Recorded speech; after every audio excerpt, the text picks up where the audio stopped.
What's going on? Welcome back to the channel. So today I want to talk to you about SoFi. I want to go over some of the data points, what really moved it, and go over everything else you need to know. But first, make sure to hit that thumbs up. And with that, let's get right to it. So SoFi did have a pretty solid day, went up 2.69%, 25.75 the low, 28.35 the high. So it did bounce off of a very key support level. So I'll go over that in a second. But we also did see a lot of volume. So 69 million shares being traded, 68 is the average. And that seems to have been just kind of dedicated to SoFi. A lot of stocks out there didn't get nearly their average volume, so it was a little bit lower. So good to see institutions were really trading SoFi, and I think a lot of that does stem kind of from the whole Salesforce news. So I'll go over that in a second, but during the pre-market, we did see a little bit of a slump, and that's just because of China and the States. So there was an increase in tensions. So China said some interesting things overnight. Ultimately, they weren't and aren't really wanting to back down against the States. But luckily enough, once the market did open, this news did drop. So Salesforce investing $15 billion in San Francisco for AI. So that's a pretty good thing, right? And so we've had a lot of these AI pieces of news come out recently. So OpenAI and also Broadcom and many others, that is fueling optimism for the AI and tech sector. So I think SoFi and many other stocks kind of really moved higher because of this. During the trading day though, this is where you had some volatility. So leading into Powell, we had a little bit more of a pullback, but luckily enough, Powell came out and reassured the broader market. So last time Powell spoke, he didn't really bring up anything for monetary policy, and the market didn't like that at all, right? Because what they and people really wanted to hear was what was stated in the FOMC minutes, that multiple members wanted numerous rate cuts in 2025. Luckily enough, Powell came out and said exactly what everyone wanted to hear, that the outlook has not changed much since the September Fed meeting. Over and above that, kind of still talked about how labor, the data is still something to be worried over, and the market didn't really care too much anything else that he had to say. As soon as he said kind of this, market just rocketed from there. So we can anticipate some rate cuts.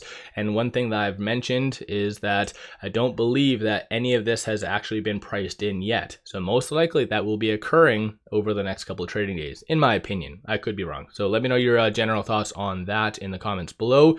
We had a little bit of a pullback right here, and that's just because of Trump saying some pretty interesting things. So it looks like he wants to punish Spain, be careful with China. He's somehow friends with Putin again. Just a lot of interesting stuff. People don't really want to kind of deal with that right now. So we had a little bit of a pull lower because of that, but nothing really specific associated to SoFi. No SEC filings, no new analyst ratings, but most likely we could be getting some in the next little bit. As per usual, we always get some negative ratings leading into SoFi's earnings. So don't be surprised if we get those that are late this week or early next week. As far as shorts did increase 199,000 shares, 9.3% of the free floats being shorted, works to be 109 million shares overall are being shorted. So kind of interesting that shorts did increase in SoFi's case, because a lot of stocks across the board that are heavily shorted, they were somewhat returning. So today was a little bit odd coming from this.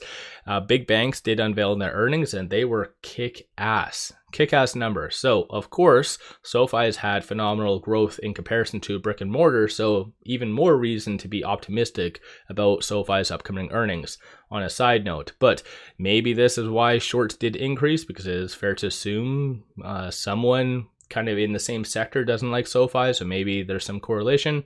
I don't know. But nonetheless, looking at the options, 80 million in calls, 11 million in puts, and then 45% of all the options being done were bearish in nature, although most of that was in the first about half of the trading day. Ever since Powell kind of spoke, people were fairly optimistic. From a bull standpoint, you see a consensus for it to be above $29 by the end of this Friday. Bears are anticipating for it to be sub 26. So I think the bears are really hedging that Trump is going to really start some more crap, which could happen. You never know. Based on some of the comments that he's said during Power Hour, it shows that he woke up on the wrong side of the bed again. But nonetheless, these are some of the transactions occurring and did occur on the secondary market. So a lot of big money getting in. So 56.6 million, 13.9, 11.5, 8.18, and so forth. Aside from that, on the dark pool, 46.9, 6.5, and so forth. So I don't need to go through all of these. Feel free to pause the video. That way you can actually see the timestamp and when it was done. But moral of the story, big money is definitely getting into SoFi. With it closing at 27.87, it is trading currently between these 2 points, is R1 and the pivot. So 28.81 is going to be the next strong target / resistance, which potentially could come tomorrow. 27.10 is going to be the following support level, and possibly dependent on if Trump starts something, where maybe if there's an increase in tensions again from China, this 27.10 could be touched. So just kind of keep that in mind if you're a day trader, swing trader, or whatever else. But nonetheless, SoFi definitely has a lot of good momentum, and it's backed by a lot of institutions, so it could easily break higher if there's a certain amount of optimism. And like I said, as long as some crazy crap doesn't happen in the broader market, you will start to see this get priced in, at least for the October 29th meeting. So that, again, is something to keep in mind. Aside from all of that, one thing that really helped SoFi today was it bouncing off of this. So it bounced off of that 50-day moving average and really pushed higher. Now, this is the second time of it being tested, and that being that line in the sand. So if, for those of you that want to buy the dip or whatever else, possibly just orient it towards the 50-day moving average. So for instance, on Friday, October the 13th, we bounced off of that.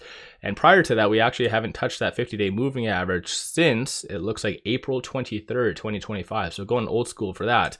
But aside from the most recent one, that's what really saved SoFi and really started to kind of push it higher. So pretty good stuff. But aside from that, nothing really crazy as far as news. I see right here some articles coming out. It says yesterday saying that Goldman Sachs raised its price target to 24. I don't actually see that posted yet. So I don't know, maybe if there's a lag or something else, or maybe it'll be posted after hours today. I'm not really sure, but I don't see any new analyst ratings on my end coming from TipRanks. So maybe it's TipRanks that's a little bit slow for uploading that. But nonetheless, if $24 is given, pretty good stuff if you ask me. But aside from all of that fun stuff on the market position, you see a lot more willing buyers. Couple walls right here of strong sellers, pretty much up until that looks like 28.19. So again, if SoFi comes out hitting hard first thing tomorrow, breaks above that, then essentially you could see a very nice push higher. So let me know your thoughts on SoFi. Give yourself a shout out if you have been buying, if you've been selling, what have you been doing with SoFi? And my apologies on not doing a SoFi video yesterday.